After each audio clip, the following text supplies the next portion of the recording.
જેતપુરથી રાજકોટ 6 લેનનું કામ ચાલી રહ્યું છે। આ રોડનું કામ એકદમ ધીમી ગતિએ ચાલે છે, તેની ફરિયાદો મળી છે। આ રોડની અંદર યોગ્ય ડાયવર્ઝન ન હોય તેને કારણે એમ્બ્યુલન્સ ફસાઈ જાય છે અને દરરોજ 3 થી 4 કલાકનો ઠેર ઠેર ટ્રાફિક જામ સર્જાય છે। તેવી ફરિયાદ મળતા આજે કેન્દ્રના રાજ્ય કક્ષાના પરિવહન મંત્રી અજય ટમટા તે રાજકોટ આવેલા હતા અને તેને ફરિયાદ કરવામાં આવેલી હતી આ અંગે। તો આ બાબતે તેમણે જણાવેલું કે યોગ્ય ડાયવર્ઝન આપવા અને આ ટ્રાફિક જામ હળવો થઈ જાય તે માટે થઈ તેઓએ અધિકારીને સૂચના આપેલી છે।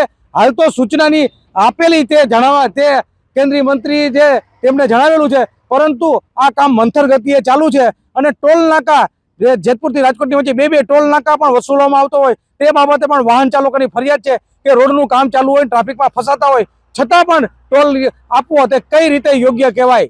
હિતેશ રાઠોડ, સંદેશ ન્યૂઝ, જેતપુર।